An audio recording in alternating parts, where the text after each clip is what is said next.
Aku nak pergi rumah member jiran jap. Nak pergi tengok motor baru.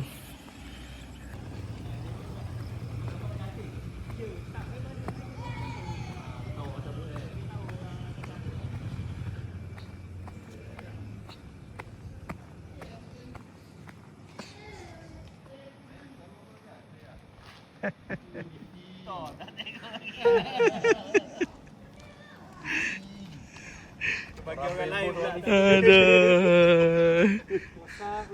Aduh.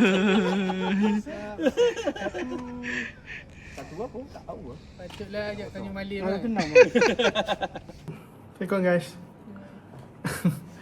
Ini aku punya barang baru sampai. Untuk helmet. Untuk pasang dekat mount nak ride kan, nak buat record video ride. So aku beli dia punya mount. J mount. Sekejap kita buka sekejap. Tak ada.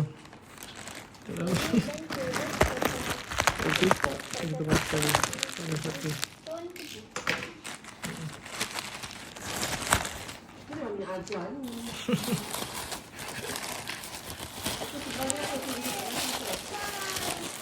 Kita tengah belajar nirupan exam.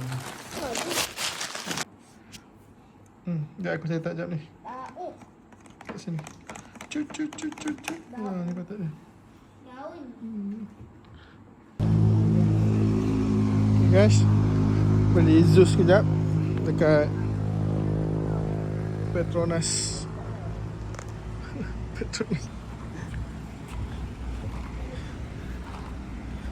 Ingin nak minum kopi tak? Tadi isi minyak sekali. Hari second time isi minyak untuk bulan ni. Sekejap. Okay guys, aku dah pasang mount baru. Ni aku baru beli dia, dah sampai. So, dia macam ni. Ni putih baru aku letak.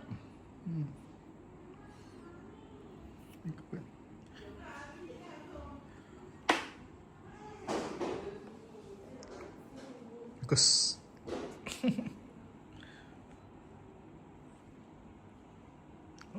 Fokus kamera pula.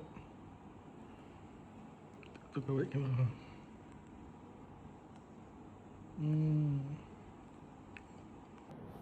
So nanti helmet ni aku akan bawa pergi ride lah. Dah lama tak pakai helmet.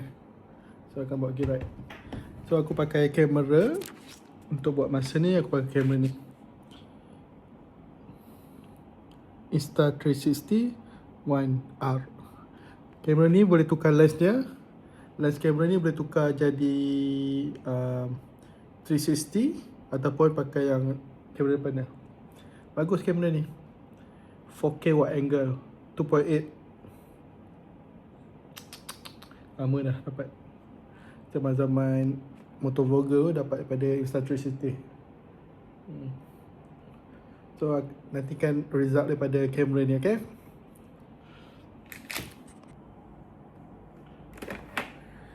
Okay guys, aku dah siap